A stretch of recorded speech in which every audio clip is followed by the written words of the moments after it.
Hi, Democrats. Today is Tuesday, December 19th, and it's time for the Chair's Daily Life. Happy Tuesday. So when I signed off yesterday, I promised that I would be back today with good news. And then my world blew up. So my news is going to be mixed today. But, I'm here and I'm here to deliver it. First, I'll start with the bad news. The Temple B'nai Israel in Oklahoma City had to be evacuated because of a bomb threat. The increase of anti-Semitic attacks and violence and threats of violence must be reined in. Not all Jewish people are from Israel. Not all Jewish people support Netanyahu, and hurting Jewish people in Oklahoma City does nothing to address the conflict that is happening over there.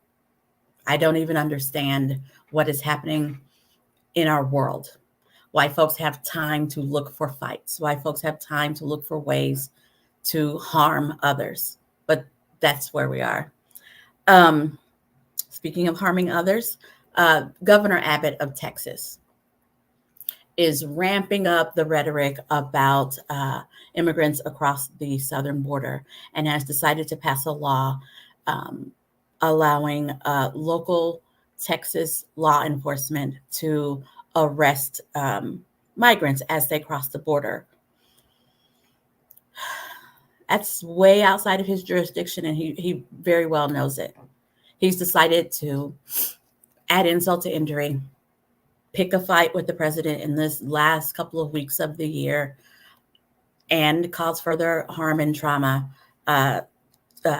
unnecessarily, but to make his culture war point. Don't understand it, and don't understand how we are here and how he still thinks that is a winning argument. But here we are. Alcohol usage in youth has gone down to an all-time low in the U.S.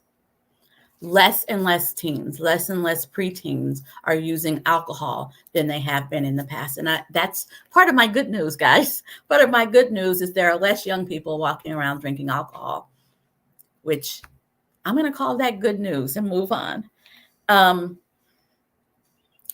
It's been, like I said, it's been a rough 24 hours. Last night, yesterday, actually, before my live, I promoted a diversity, equity, and inclusion conversation wherein I invited 4 white legislators and a former governor who is also white to participate on a panel about DEI. I get now that the optics of that were a little crazy. I get that, but I stand behind the planned conversation. We're planning to have a conversation with folks who presumably live a life with privileges that not all of us have. It is important that we get to the bottom of the entire conversation. It's important to find out why folks are afraid of DEI. What is it that they think that they're going to lose? That's how you address it. You figure out what people are afraid of, and trust me, it's about fear. Figure out what people are afraid of. Develop a plan with people who are in a position to make a change. You invite those who are affected by the issue, contribute that to the plan, and that's how you improve processes. Now, some folks saw my post and were offended. I get that. Some folks saw the post and decided to attack me, attack the legislators, attack the party. I get that too, I guess, because it is rough to be a Democrat in Oklahoma. And for some folks, social media is the only place that they feel comfortable being activists, the only place that they feel comfortable to say everything that they have to say. And I guess that's what social media is about, to give everybody an opportunity to say what it is that they want to say. Because my graphic raised the hackles of a lot of Democrats, a lot of folks who are involved in the party, and some folks that I know personally, I decided to pull the plug on that portion of the panel, the portion where we were going to discuss privilege and what our legislature can do to address the governor's ridiculous stunt. Though it's quite interesting that in most of the attacks, no one mentioned the governor's stunt, which is the real thing that is happening on the ground right now. That's okay. The second portion of the panel, which was is where we have DEI professionals coming on and talking about their how this affects what they do, why it's important what they do, and having that conversation. Because in the last 24 hours, I've actually had to define DEI for a couple of Oklahomans. I've actually had to explain to some Oklahomans what diversity and equity and inclusion, what it was and what the goal and aim of it is. It is a conversation worth having. I hope you'll join Young Democrats of Oklahoma tonight. This panel will be found on the Oklahoma Democratic Party Facebook and YouTube page, as well as Young Democrats of Oklahoma social media pages. I hope that you will join in that conversation because it's an interesting conversation and a meaningful conversation to have. I've learned my lesson. I have to be straightforward, and sometimes being cheeky falls flat. But I've also learned other lessons, and we'll talk about that later. I hope that you will join Young Democrats as they lead a discussion with DEI professionals. That's tonight at 6:30. You can find them on Young Democrats of Oklahoma's social media. You can also find them on the Oklahoma Democratic Party social media. Yeah, I want to end on a positive note. But before I get there, I do want to say this.